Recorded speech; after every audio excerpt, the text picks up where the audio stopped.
जय श्री कृष्णा। श्रीमद् भागवत महापुराण की जय। आप सभी का दिन शुभ हो। आज सुनिए भागवत पुराण में आगे की कथा। उद्धव जी ने कहा, फिर ब्राह्मणों की आज्ञा पाकर यादवों ने भोजन किया और वारुणी मदिरा पी। उससे उनका ज्ञान नष्ट हो गया और वे दुर्वचनों से एक दूसरे के हृदय को चोट पहुंचाने लगे। मदिरा के नशे से उनकी बुद्धि बिगड़ गई और जैसे आपस की रगड़ से बांसों में आग लग जाती है, उसी प्रकार सूर्यास्त होते होते उनमें मारकाट मच गई। भगवान अपनी माया की उस विचित्र गति को देखकर सरस्वती के जल से आचमन करके एक वृक्ष के नीचे बैठ गए। इससे पहले ही शरणागतों का दुख दूर करने वाले भगवान श्री कृष्ण ने अपने कुल का संहार करने की इच्छा होने पर मुझसे कह दिया था कि तुम बद्रिकाश्रम चले जाओ। हे विदुर जी, इससे यद्यपि मैं उनका आशय समझ गया था, तब भी स्वामी के चरणों का वियोग न सह सकने के कारण मैं उनके पीछे पीछे ही प्रभास क्षेत्र में पहुंच गया। वहां जाकर मैंने देखा कि जो सबके आश्रय हैं, किंतु जिनका कोई और आश्रय नहीं है, वे प्रेतम प्रभु शोभा धाम श्याम सुंदर सरस्वती के तट पर अकेले ही बैठे हैं। दिव्य विशुद्ध सत्वमय अत्यंत सुंदर श्याम शरीर है। शांति से भरी रत्नारी आंखें हैं। उनकी 4 भुजाएं और रेशमी पीतांबर देखकर मैंने उनको दूर से ही पहचान लिया। वे एक पीपल के छोटे से वृक्ष का सहारा लिए अपनी बाईं जांघ पर दायां चरण कमल रखे बैठे थे।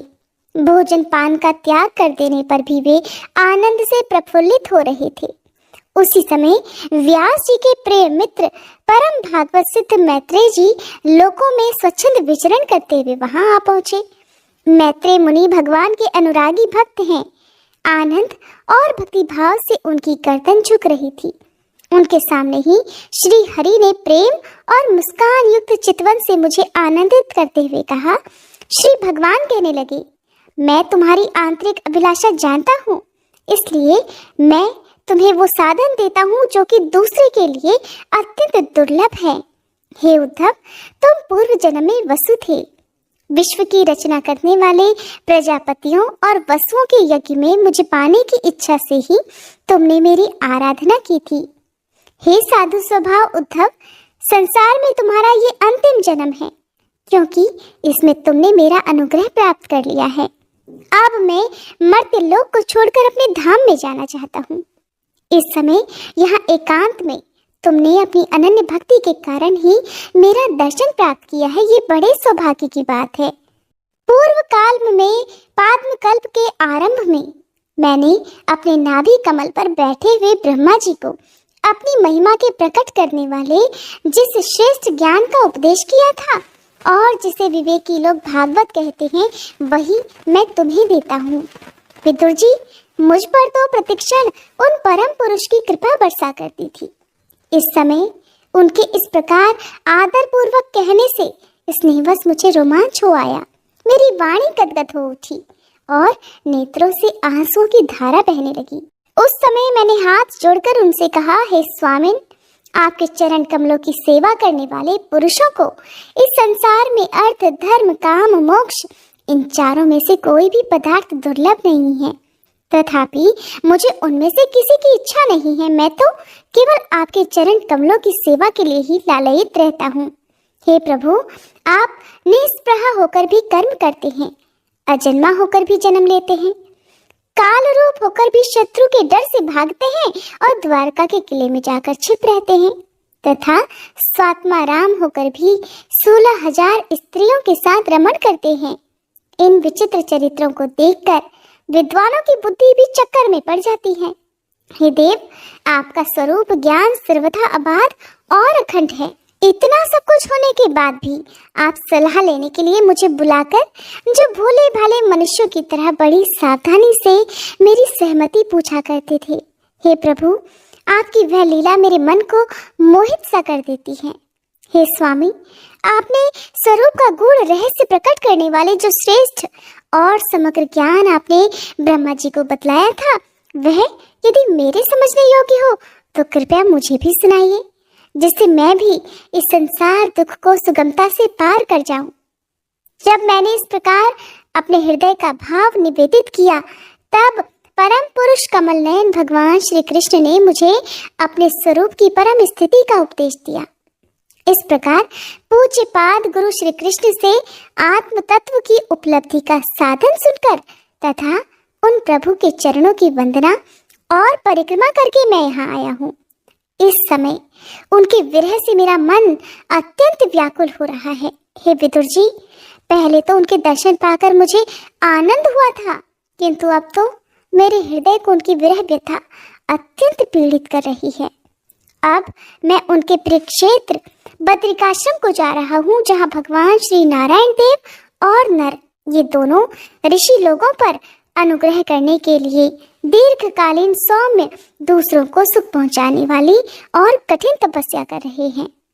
श्री सुखदेव जी कहते हैं, इस प्रकार उद्धव जी के मुख से अपने प्रिय बंधुओं के विनाश का असह्य समाचार सुनकर परम ज्ञानी विदुर जी को जो शोक उत्पन्न हुआ, उसे उन्होंने ज्ञान द्वारा शांत कर दिया।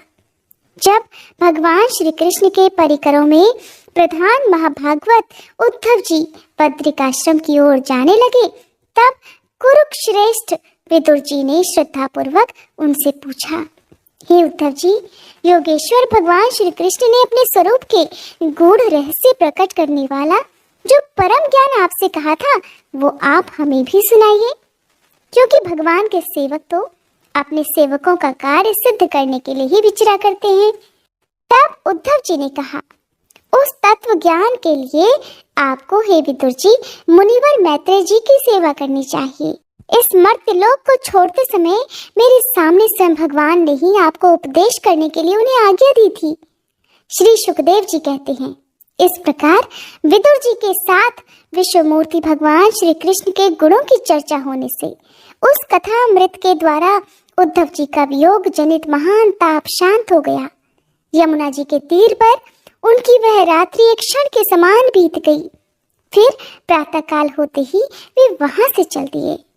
राजा परीक्षित ने पूछा, हे भगवान, वृक्षणी कुल और भोज वंश के सभी रथी और यूथपतियों के भी यूथपति नष्ट हो गए थे, यहाँ तक कि त्रिलोकीनाथ श्री हरि को भी अपना वह रूप छोड़ना पड़ा था। फिर उन सबके मुखिया उद्धव जी ही कैसे बच रहे? तब श्री सुखदेव जी कहते हैं, जिनकी इच्छा कभी व्यर्थ नहीं होती, उन श्री हरि ने ब्राह्मणों के शाप रूप काल के बहाने अपने कुल का संहार कर अपने श्री विग्रह को त्यागते समय विचार किया। अब इस लोक से मेरे चले जाने पर संयम शिरोमणि उद्धव जी ही मेरे ज्ञान को ग्रहण करने के सच्चे अधिकारी हैं। उद्धव मुझसे अणुमात्र भी कम नहीं है, क्योंकि वे आत्मजयी हैं, विषयों से कभी विचलित नहीं हुए।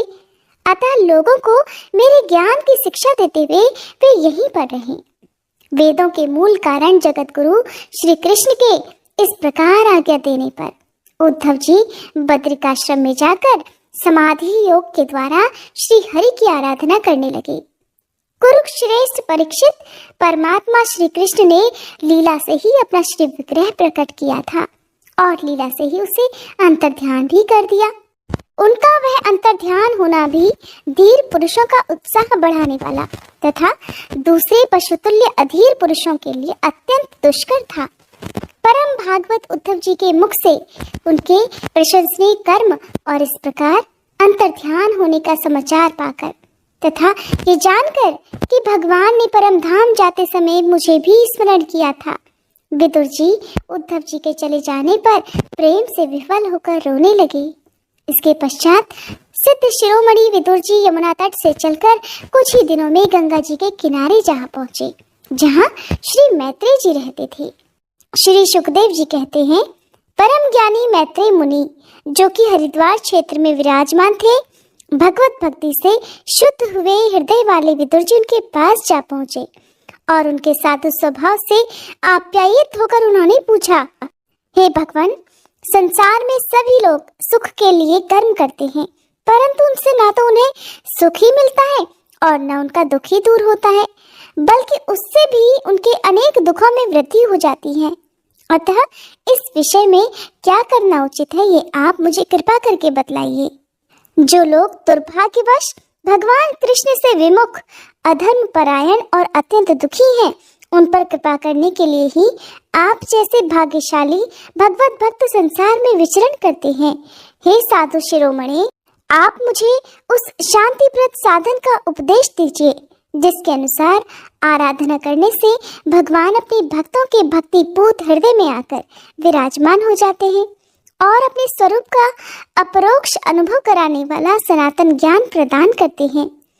त्रिलोकी के नियंता और परम स्वतंत्र श्री हरि अवतार लेकर जो जो लीलाएं करते हैं, जिस प्रकार अकर्ता होकर भी उन्होंने कल्प के आरंभ में सृष्टि की रचना की थी, जिस प्रकार इसे स्थापित कर वे जगत के जीवों की जीविका का विधान करते हैं, फिर जिस प्रकार इसे अपने हृदयाकाश में लीन कर वृत्ति शून्य होकर योग माया का आश्रय लेकर शयन करते हैं, और जिस प्रकार से वे योगेश्वर प्रभु एक होने पर भी इस ब्रह्मांड में अंतर्यामी रूप से अनुप्रविष्ट होकर अनेक रूपों में प्रकट होते हैं, वो सब रहस्य आप हमें समझाइए। ब्राह्मण, गाय और देवताओं के कल्याण के लिए जो अनेकों अवतार धारण करके लीला से ही नाना प्रकार के दिव्य कर्म करते हैं, वे भी हमें सुनाइए। हे साधु शिरोमणि, हमें ये भी सुनाइए कि उन समस्त लोकपतियों के स्वामी श्री हरि ने इन लोकों, लोकपालों और लोकालोक पर्वत से बाहर के भागों को, जिनमें ये सब प्रकार के प्राणियों के अधिकारानुसार भिन्न भिन्न भेद प्रतीत हो रहे हैं, किन तत्वों से रचा गया है। हे द्विजवर, उन विश्वकर्मा स्वयंभू श्री नारायण ने अपनी प्रजा के स्वभाव, कर्म, रूप और नामों के भेद की रचना किस प्रकार की है। हे भगवान, मैंने श्री व्यास जी के मुख से ऊंच नीच वर्णों के धर्म तो कई बार सुने हैं, किंतु अब श्री कृष्ण कथा अमृत के प्रवाह को छोड़कर अन्य स्वल्प सुखदायक धर्मों से मेरा चित्त ऊब गया है। उन तीर्थपाद श्री हरि के गुणानुवाद से तृप्त हो भी कौन सकता है। उनका तो नारद आदि महात्मा गण भी आप जैसे साधुओं के समाज में कीर्तन करते रहते हैं, और जब ये कथा अमृत मनुष्यों के कानों में प्रवेश करती है, तब उनकी संसार चक्र में डालने वाली घर गृहस्थी की आसक्ति को काट डालते हैं। हे भगवान, आपके सखा मुनिवर कृष्ण द्वैपायन ने भी भगवान के गुणों का वर्णन करने की इच्छा से ही महाभारत रचा है। उसमें भी विषय सुखों का उल्लेख करते हुए मनुष्यों की बुद्धि को भगवान की कथाओं की ओर लगाने का ही प्रयत्न किया गया है। ये भगवत कथा की रुचि श्रद्धालु पुरुष के हृदय में जब बढ़ने लगती है, तब अन्य विषयों से उसे विरक्त कर देती है। वह भगवत चरणों के निरंतर चिंतन से आनंद मगन हो जाता है और उस पुरुष के सभी दुखों का तत्काल अंत हो जाता है। मुझे तो उन शोचनीयों के भी शोचनीय अज्ञानी पुरुषों के लिए निरंतर खेद रहता है, जो अपने पिछले पापों के कारण श्री हरि की कथाओं से विमुख रहते हैं। हाय, काल भगवान उनके अमूल्य जीवन को काट रहे हैं और वे वाणी, देह और मन से व्यर्थ वाद विवाद, व्यर्थ चेष्टा और व्यर्थ चिंतन में लगे रहते हैं। हे मैत्रेय जी, आप दीनों पर कृपा करने वाले हैं, अतः भंवरे जैसे फूलों में से रस निकाल लेते हैं। ठीक उसी प्रकार इन लौकिक कथाओं में से इनकी सारभूता परम कल्याणकारी पवित्र कीर्ति श्री हरि की कथाएं छांट छांट कर हमारे कल्याण के लिए सुनाइए। उन सर्वेश्वर ने संसार की उत्पत्ति, स्थिति और संहार करने के लिए अपनी माया शक्ति को स्वीकार कर राम, कृष्ण आदि अवतारों के द्वारा जो अनेकों अलौकिक लीलाएं की हैं, वे सब मुझे सुनाइए। श्री सुखदेव जी कहते हैं, जब विदुर जी ने जीवों के कल्याण के लिए इस प्रकार प्रश्न किया, तब तो मुनि श्रेष्ठ भगवान मैत्रेय जी ने उनकी बहुत पढ़ाई करते हुए ऐसा कहा, हे साधु स्वभाव विदुर जी, आपने सब जीवों पर अत्यंत अनुग्रह करके ये बहुत बड़ी बात पूछी है, जो कि बहुत अच्छी बात भी है। आपका मन तो सर्वदा भगवान में ही लगा रहता है, फिर भी इससे संसार में भी आपका बहुत सुयश फैलेगा। आप श्री व्यास जी के औरस पुत्र हैं, इसलिए आपके लिए ये कोई बड़ी बात नहीं है कि आप अनन्य भाव से सर्वेश्वर श्री हरि के ही आश्रित हो गए हैं। आप प्रजा को दंड देने वाले भगवान यम ही हैं। मांडव्य ऋषि का श्राप होने के कारण ही आपने श्री व्यास जी के वीर्य से उनके भाई विचित्र वीर्य की भोग पत्नी दासी के गर्भ से जन्म दिया है। आप तो सर्वदा ही श्री भगवान और उनके भक्तों को अत्यंत प्रिय हैं। इसीलिए तो विदुर जी, भगवान निजधाम पधारते समय मुझे आपको ज्ञान उपदेश करने की आज्ञा देकर गए हैं। इसलिए अब मैं जगत की उत्पत्ति, स्थिति और लय के लिए योग माया के द्वारा विस्तारित हुई भगवान की विभिन्न लीलाओं का क्रमशः वर्णन करता हूँ। सृष्टि रचना के पूर्व समस्त आत्माओं के आत्मा एक पूर्ण परमात्मा ही थे, न दृष्टा था और न दृश्य। सृष्टि काल में अनेक वृत्तियों के भेद से जो अनेकता दिखाई पड़ती है वह भी वही थे, क्योंकि उनकी इच्छा अकेले रहने की थी। वे ही दृष्टा होकर देखने लगे, परंतु उन्हें दृश्य दिखाई नहीं पड़ा, क्योंकि उस समय वे ही अद्वितीय रूप से प्रकाशित हो रहे थे। और ऐसी अवस्था में वे अपने को असत के समान समझने लगे थे। वस्तुतः वे असत नहीं थे, क्योंकि उनकी शक्तियां ही सोई हुई थी, उनके ज्ञान का लोप नहीं हुआ था। ये दृष्टा और दृश्य का अनुसंधान करने वाली शक्ति ही कार्य कारण रूपा माया है। हे महाभाग विदुर जी, इस भावाभाव रूप अनिर्वचनीय माया के द्वारा ही भगवान ने इस विश्व का निर्माण किया है। काल शक्ति से जब यह त्रिगुणमयी माया क्षोभ को प्राप्त हुई, तब उन इंद्रियातीत चिन्मय परमात्मा ने अपने अंश पुरुष रूप से उसमें चिदाभास रूप बीज स्थापित किया। तब काल की प्रेरणा से उस अव्यक्त माया से महतत्व प्रकट हुआ। वह मिथ्या अज्ञान का नाशक होने के कारण विज्ञान स्वरूप और अपने में सूक्ष्म रूप से स्थित प्रपंच की अभिव्यक्ति करने वाला था। फिर चिदाभास गुण और काल के अधीन उस महतत्व ने भगवान की दृष्टि पड़ने पर इस विश्व की रचना के लिए अपना रूपांतर किया। महतत्व के विकृत होने पर अहंकार की उत्पत्ति हुई, जो कार्य कारण और कर्ता रूप होने के कारण भूत, इंद्रिय और मन का कारण है। वह अहंकार तेजस और तामस भेद से 3 प्रकार का होता है। अतः अहं तत्व में विकार होने पर वैकारिक अहंकार से मन और जिनसे विषयों का ज्ञान होता है वे इंद्रियों के अधिष्ठाता देवता हो गए। तेजस अहंकार से ज्ञानेंद्रियां और कर्मेंद्रियां हुई तथा तामस अहंकार से सूक्ष्म भूतों का कारण शब्द तंत्र मात्र हुआ और उससे दृष्टांत रूप से आत्मा का बोध कराने वाला आकाश उत्पन्न हुआ। इस प्रकार भगवान की दृष्टि जब आकाश पर पड़ी, तब उससे फिर काल, माया और चिदाभास के योग से स्पर्श तन्मात्र हुआ और उसके विकृत होने पर उससे वायु की उत्पत्ति हुई। अत्यंत बलवान आकाश के सहित विकृत होकर रूप तन्मात्र की रचना की और उससे संसार का प्रकाशक तेज उत्पन्न हुआ। फिर परमात्मा की दृष्टि पड़ने पर वायु युक्त तेज ने काल, माया और चिदंश के योग से विकृत होकर रस तन्मात्र के कार्य जल को उत्पन्न किया। इसके पश्चात तेज से युक्त जल ने ब्रह्मा का दृष्टिपात होने पर काल, माया और चिदंश के योग से गंध गुणमयी पृथ्वी को उत्पन्न किया। हे विदुर जी, इन आकाश आदि भूतों में से जो जो भूत पीछे पीछे उत्पन्न हुए हैं, उनमें क्रमशः अपने पूर्व भूतों के गुण भी अनुगत समझने चाहिए। ये महतत्व आदि के अभिमानी विकार, विक्षेप और चेतनांश विशिष्ट देवगण श्रीमद् भगवान के ही अंश हैं, किंतु अलग अलग रहने के कारण जब वे विश्व रचना रूप अपने कार्य में सफल नहीं हुए, तब हाथ जोड़कर भगवान से कहने लगे। तब देवताओं ने कहा, हे देव, हम आपके चरण कमलों की वंदना करते हैं। ये अपनी शरण में आए हुए जीवों का ताप दूर करने के लिए छत्र के समान हैं और इनका आश्रय लेने से यतिजन अनंत संसार दुख को सुगमता से ही दूर फेंक देते हैं। जगत कर्ता जगदीश्वर इस संसार में ताप त्रय से व्याकुल रहने के कारण जीवों को जरा भी शांति नहीं मिलती। इसलिए भगवान, हम आपके चरणों की ज्ञानमयी छाया का आश्रय लेते हैं।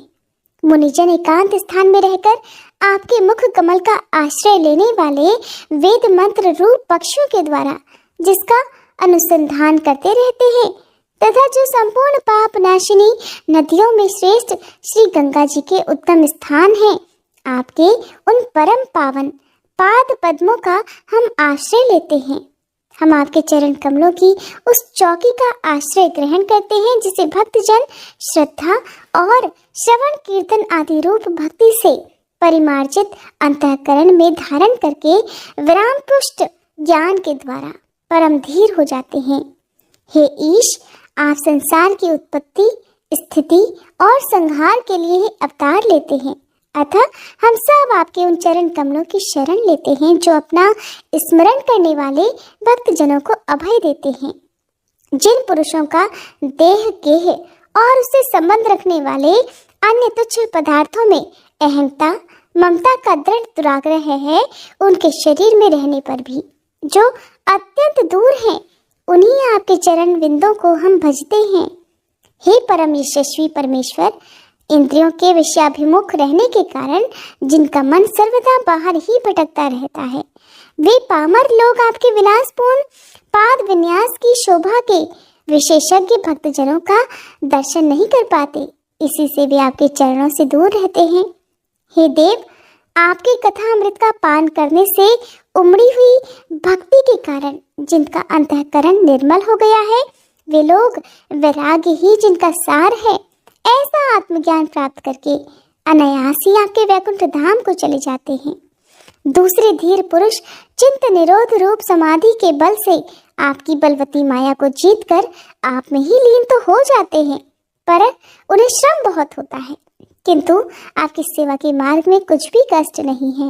हे आदिदेव, आपने सृष्टि रचना की इच्छा से हमें त्रिगुणमय रचा है, इसलिए विभिन्न स्वभाव वाले होने के कारण हम आपस में मिल नहीं पाते और इसी से आपकी क्रीड़ा के साधन रूप ब्रह्मांड को रचना करके उसे आपको समर्पित करने में असमर्थ हो रहे हैं।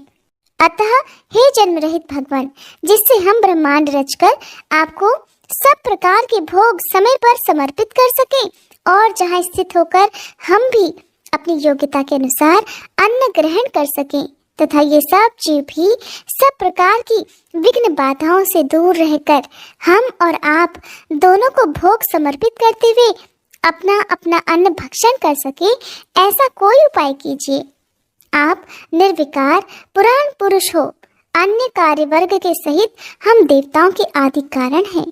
हे देव, पहले आप अजन्मा ही ने सत्वादि गुण और जन्मादि कर्मों की कारण रूपा माया शक्ति में चिदाभास रूप वीर्य स्थापित किया था।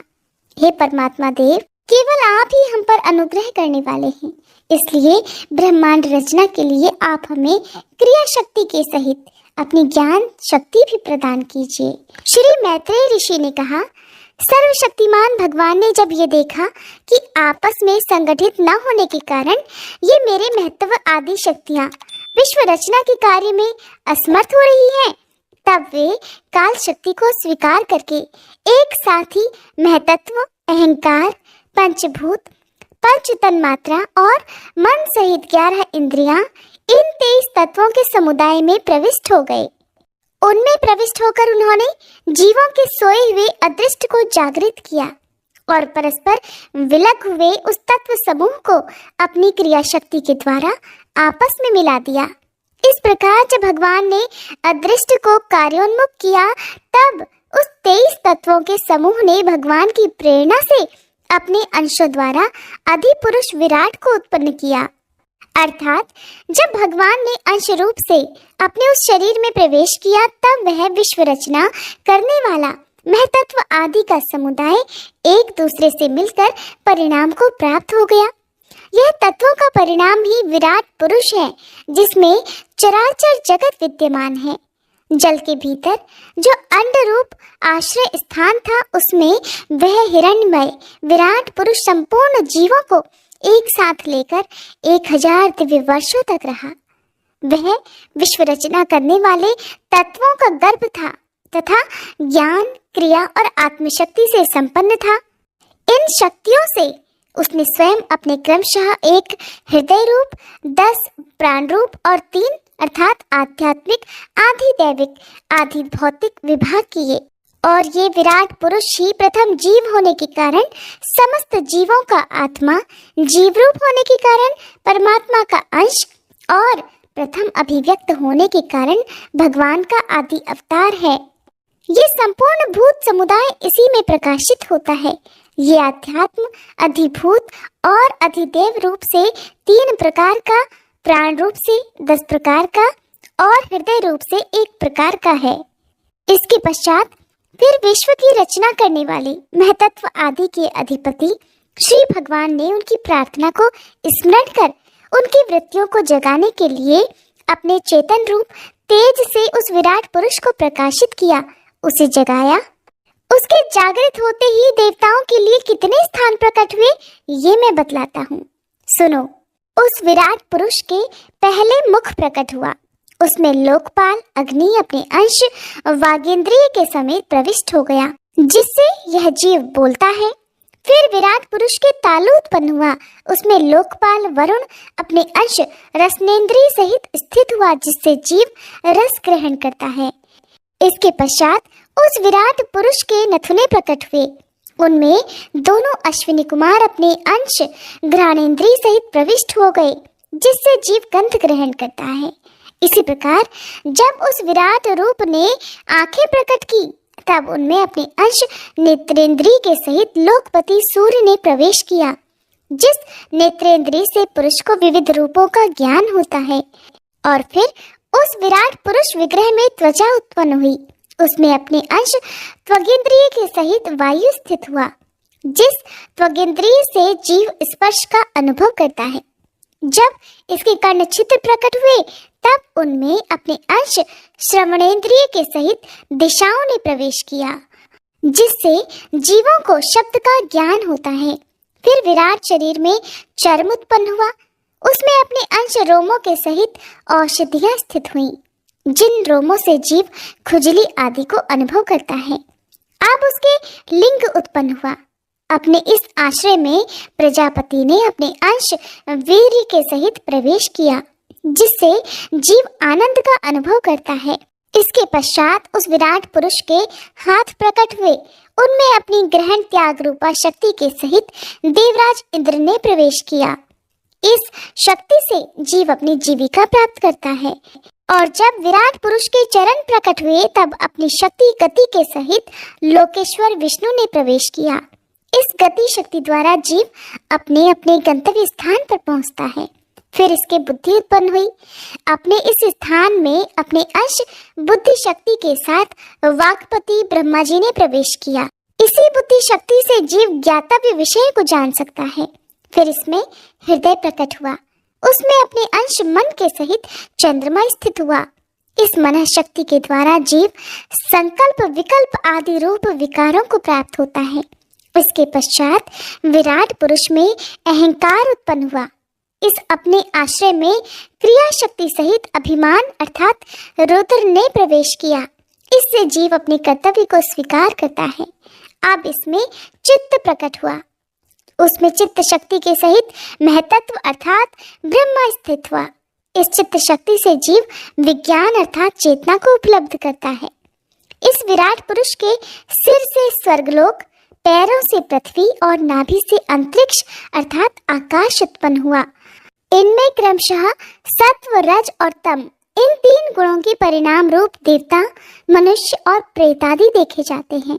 इनमें देवता लोग सत्व गुण की अधिकता के कारण स्वर्गलोक में, मनुष्य और उनके उपयोगी गौ आदि जीव रजोगुण की प्रधानता के कारण पृथ्वी में, और तमोगुणी स्वभाव वाले होने से रुद्र के पार्षद गण अर्थात भूत प्रेत आदि दोनों के बीच में स्थित भगवान के नाभि स्थानीय अंतरिक्ष लोक में रहते हैं। हे विदुर जी, वेद और ब्राह्मण भगवान के मुख से प्रकट हुए। मुख से प्रकट होने के कारण ही ब्राह्मण सभी वर्णों में श्रेष्ठ और सबके गुरु हैं।